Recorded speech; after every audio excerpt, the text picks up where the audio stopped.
सोचिए आप किसी इंसान से पहली बार मिलते हो, वो मुस्कुरा रहा है, सब कुछ ठीक लग रहा है, लेकिन आपको अंदर कहीं ऐसा लगता है कि कुछ ना कुछ तो गलत है। और दोस्तों, वही इंसान आपको 10 दिन के बाद धोखा दे देता है। अब सवाल ये है कि अगर आपको पहले ही पता चल जाता तो क्या आपकी ज़िंदगी अलग होती? दोस्तों, आज मैं आपको इस वीडियो में वो स्किल बताने वाला हूँ जो लोगों के शब्द नहीं बल्कि उनकी सच्चाई दिखाएगी। और इस स्किल का नाम है ऑब्जर्वेशन की ताकत। और अगर आपने ये स्किल सीख लिया तो आपको दुनिया में कोई भी मैनिपुलेट नहीं कर पाएगा, आपको कोई यूज नहीं कर पाएगा, इस्तेमाल नहीं कर पाएगा। लेकिन यहाँ पे एक ट्विस्ट है, और ट्विस्ट ये है कि ऑब्जर्वेशन स्किल को सीखना तो आसान है, लेकिन उसे सही तरीके से इस्तेमाल करना वही है जो आपको पावरफुल बनाता है। और इस वीडियो के बीच में मैं आपको बताऊंगा वो गलती जो 90% लोग करते हैं और लोगों को गलत तरीके से जज कर लेते हैं। So stay till the end. दोस्तों, सच तो यह है कि हम जिंदगी भर लोगों को उनके शब्दों से जज करते हैं। अगर वो अच्छा बोल रहा है तो वो अच्छा ही होगा, हम ऐसा ही करते हैं। लेकिन सच्चाई बिल्कुल अलग है, ऐसा रियलिटी में होता नहीं है। जो अच्छा बोलते हैं वो हमेशा अच्छे हों ऐसा कोई ज़रूरी नहीं है। लेकिन दोस्तों, कौन सच है कौन झूठ ये आप समझ सकते हैं, जान सकते हैं। देखिए, शब्द झूठ बोल सकते हैं लेकिन आपका शरीर झूठ नहीं बोल सकता, क्योंकि शब्द जो है वो दिमाग से निकलता है, लेकिन जो आपका बॉडी लैंग्वेज है ना वो सबकॉन्शियस माइंड से कंट्रोल होता है। रिसर्च ये कहती है कि आपके कम्युनिकेशन का सबसे बड़ा हिस्सा आपके शब्द नहीं बल्कि नॉन वर्बल होता है। मतलब आप क्या कहते हो, इससे ज़्यादा इम्पोर्टेंट ये है कि आप कैसे कहते हो। दोस्तों, आपने नोटिस किया होगा कि कई लोग आपसे ये बोलते हैं कि मैं ठीक हूँ, लेकिन आपको इंस्टेंटली फील होता है कि वो ठीक नहीं है। अब ऐसा क्यों फील होता है? क्योंकि आपका दिमाग सिग्नल्स पढ़ रहा होता है, लेकिन आप कॉन्शियसली अवेयर नहीं होते हो। लेकिन दोस्तों, आपको ये सब समझना है, आपको मास्टर ऑब्जर्वर बनना है। अब मास्टर ऑब्जर्वर क्या करता है? वो सिर्फ सुनता नहीं है बल्कि वो पूरा स्कैन करता है। जैसे उसकी आंखें कैसी हैं, उसका बॉडी का पोस्चर कैसा है, ओपन है या क्लोज है, आवाज़ की वाइब्रेशन कैसी है, और हर डिटेल कैप्चर करता है। मान लीजिए आप कहीं इंटरव्यू ले रहे हैं और वहाँ पे 2 कैंडिडेट आए हुए हैं। एक कैंडिडेट पूरे कॉन्फिडेंस के साथ बोल रहा है लेकिन उसके पैर हिल रहे हैं, लेकिन दूसरा स्लो बोल रहा है लेकिन उसका पूरा बॉडी काम है। अब गैस करो कि कौन ज़्यादा कॉन्फिडेंस है? दूसरा वाला, क्योंकि कॉन्फिडेंस आवाज़ में नहीं होती है बल्कि बॉडी से होती है। चलिए अब डिकोड करते हैं बॉडी लैंग्वेज और जानते हैं कि आपका बॉडी लैंग्वेज क्या कहता है। नंबर 1 है क्रॉस्ड आर्म्स।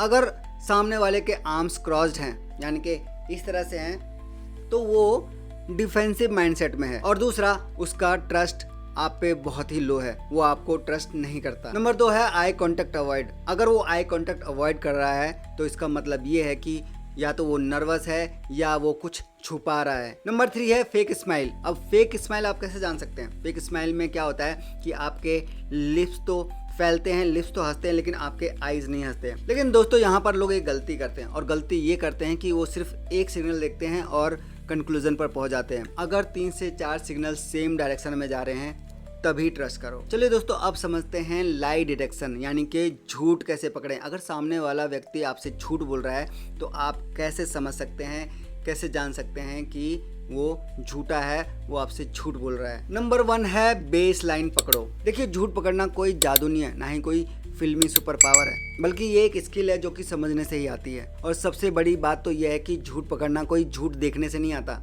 बल्कि सच को समझने से आता है। इमेजिन करो, आप एक इंसान से रोज मिलते हो, उससे बातें करते हो, इंटरेक्ट करते हो, उसके साथ हंसते हो, और धीरे धीरे आपका उसके साथ एक फीलिंग बनने लग जाती है। वो नॉर्मली कैसे बोलता है, उसकी आवाज़ का फ्लो कैसा है, वो आंखें मिलाता है कि नहीं मिलाता है, बात करते समय उसके हैंड्स कैसे मूव करते हैं, ये सब बातें, ये सब चीज़ें उसका बेसलाइन होता है। अब ध्यान से समझो, बेसलाइन का मतलब वो है कि जब इंसान आराम में होता है, रिलैक्स होता है, तो वो कैसे बिहेव करता है। अब एक सिंपल से एग्जांपल से समझते हैं। मेरा एक दोस्त था और मैं उनसे काफ़ी बातें क्या करता था। मुझे पता था कि वो कैसे बोलते हैं, कैसे बातें करते हैं। कोई भी चीज़ वो बिल्कुल क्लियर मेरे सामने रखते थे बिना एग्जैजरेशन के। और एक दिन ऐसे ही मैंने उनसे पूछा कि भाई आप कहाँ थे? उनकी आवाज़ का फ्लो बदल गया। तो वो बोला कि वो एक्चुअली दोस्त के साथ था, मतलब हम बाहर गए थे। अब अगर मैं उसे पहले से नहीं जानता तो मुझे कुछ भी अजीब नहीं लगता, लेकिन क्योंकि मैं उसे पहले से जानता था कि उसके बोलने का लहजा कैसा है, उसका फ्लो कैसा है, इस वजह से मुझे पता चल पाया कि वो झूठ बोल रहा है। और इसीलिए मुझे इंस्टेंटली फील हुआ कि कुछ तो बदल गया है। और यही है दूसरा स्टेप, डेविएशन को पकड़ना। जब कोई इंसान झूठ बोल रहा होता है ना, तो उसका दिमाग दो काम कर रहा होता है, एक तो फेक स्टोरी बनाना और दूसरा उसे बिलीवेबल बनाना। और इसी प्रोसेस में उसका जो नेचुरल बिहेवियर है ना, वो टूट जाता है। वो सडनली रुकने लग जाता है, जरूरत से ज़्यादा बोलने लग जाता है, ज़्यादा एक्सप्लेन करने लग जाता है। आप किसी से कैजुअली पूछते हो कि सब ठीक है, तो वो जवाब देता है कि हाँ सब ठीक है। लेकिन आज वो बोलता है कि हाँ सब ठीक है, लेकिन वो थोड़ा प्रोजेक्ट चल रहा है तो काम थोड़ा ज़्यादा था, इसलिए मैं यहाँ बिजी था। अब देख रहे हैं आपने एक सिंपल सा सवाल पूछा था, लेकिन जो जवाब है कितना कॉम्प्लिकेटेड हो गया। क्यों? क्योंकि सच को एक्सप्लेन करने की जरूरत नहीं होती है, लेकिन झूठ को सपोर्ट की ज़रूरत होती है। अब यहाँ पे बहुत ही पावरफुल बात समझो। झूठ बोलते समय इंसान अपने वर्ड्स को कंट्रोल कर सकता है, लेकिन अपने माइक्रो रिएक्शंस को कंट्रोल नहीं कर सकता। जैसे आवाज़ का अचानक बदलना, हल्की सी हेजिटेशन, आंखों का इधर उधर होना, ये सब सबकॉन्शियस लीक्स हैं। और अगर आप ऑब्जर्व करना सीख गए तो ये छोटे छोटे लीक्स आपको पूरी कहानी बता के रख देंगे। चलिए अब समझते हैं डार्क साइकोलॉजी क्या है। लोगों के इमोशंस को कंट्रोल करना, यही है डार्क साइकोलॉजी। दोस्तों, कभी आपके साथ ऐसा हुआ कि कभी आपने कुछ गलत नहीं किया, लेकिन फिर भी आपको अंदर से गिल्ट महसूस हुआ?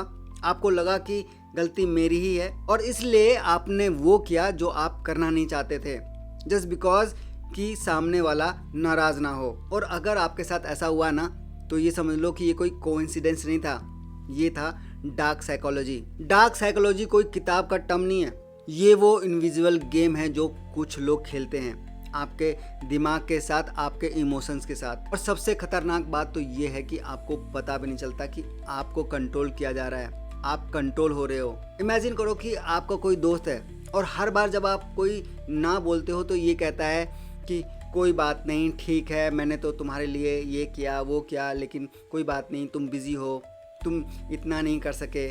अब बताओ, आपको सुनने में ये नॉर्मल लग रहा है ना? लेकिन ध्यान से सुनो और फील करके बताओ कि इन वर्ड्स को सुनने के बाद आपको कैसा फील हो रहा है। अंदर से आपको हल्का सा गिल्ट, थोड़ा सा प्रेशर, थोड़ा सा अर्ज, चलो यार मान लेते हैं।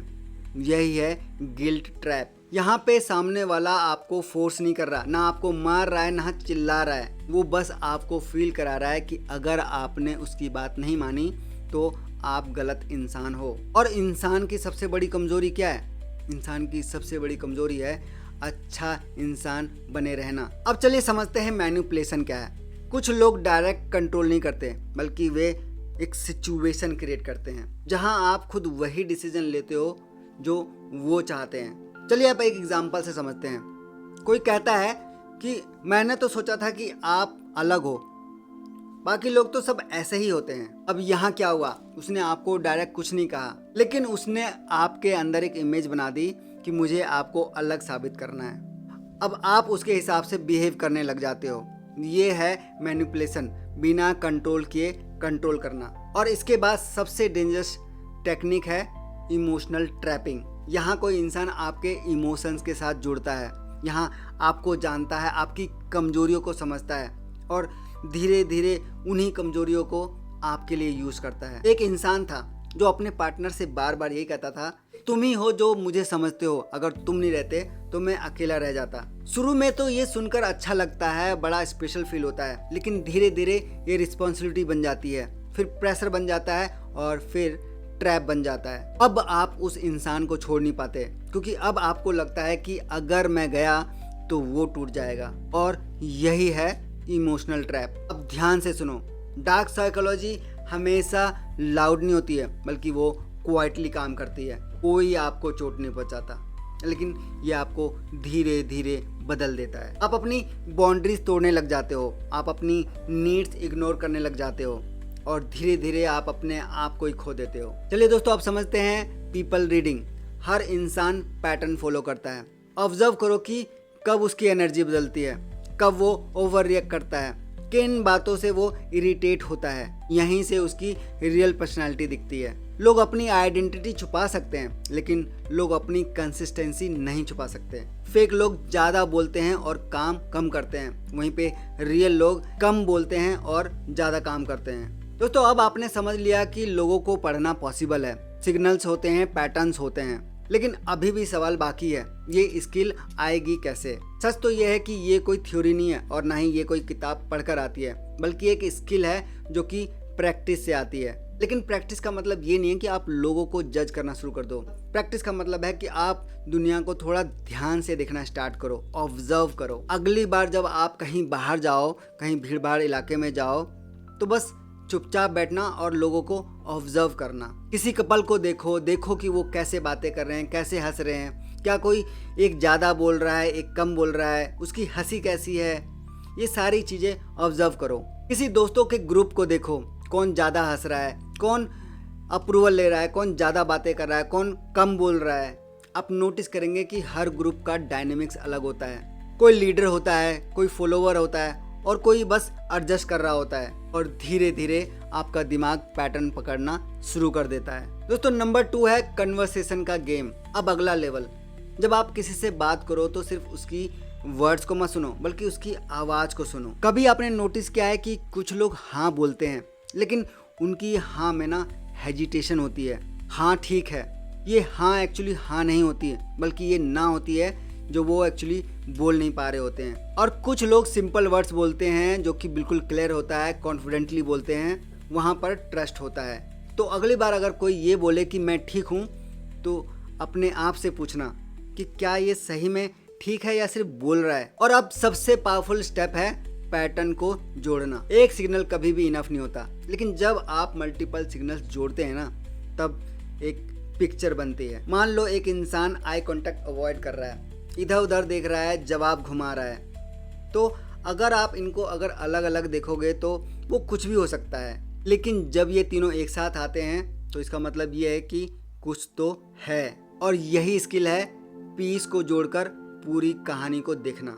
शुरू में ये आपको कॉन्शियसली करना पड़ेगा, ऑब्जर्व करना पड़ेगा, सोचना पड़ेगा, लेकिन धीरे धीरे बाद में ये ऑटोमेटिक हो जाएगा। आप किसी से मिलोगे तो ऑटोमेटिक आपको फील हो जाएगा कि सामने वाला कैसा है, और ये कोई इंट्यूशन नहीं होगा, ये आपका ट्रेंड ऑब्जर्वेशन होगा। और फिर एक दिन ऐसा आएगा जब आप ये समझोगे कि पहले मैं इतना मिस कर देता था। आपको याद आएंगे वो लोग जिन्होंने सिग्नल दिए थे लेकिन आपने इग्नोर कर दिया था, और उस दिन आपको कोई रिग्रेट नहीं होगा, बल्कि उस दिन आपको क्लैरिटी आएगी। ऑब्जर्वेशन सीखना कोई दुनिया को बदलना नहीं है, बल्कि खुद को बदलना है। ये स्किल आपको स्मार्टर नहीं बनाती है, बल्कि ये स्किल आपको अवेयर बनाती है कि आपके सराउंडिंग में कौन लोग हैं, कैसे लोग हैं, आपसे क्या चाहते हैं, झूठ बोल रहा है, सच बोल रहा है। तो अगली बार जब आप किसी से मिलो तो सुनना मत, देखना शुरू करना, क्योंकि जो दिखता है वो हमेशा सच नहीं होता, लेकिन जो महसूस होता है वो सच के बहुत करीब होता है। दोस्तों, मुझे उम्मीद है आपको ये वीडियो वैल्यूएबल लगी होगी और आपने इस वीडियो से कुछ ना कुछ जरूर सीखा होगा। दोस्तों, अगर आपने इस वीडियो से कोई भी वैल्यू एडिशन किया तो इस वीडियो को लाइक कर देना, चैनल को सब्सक्राइब कर देना और कमेंट में लिख देना कि yes I want to become a observer. दोस्तों, मिलते हैं किसी और वीडियो में किसी और बेहतरीन जानकारी के साथ। तब तक आप अपना और अपने परिवार का बहुत बहुत ख्याल रखिएगा। नमस्कार।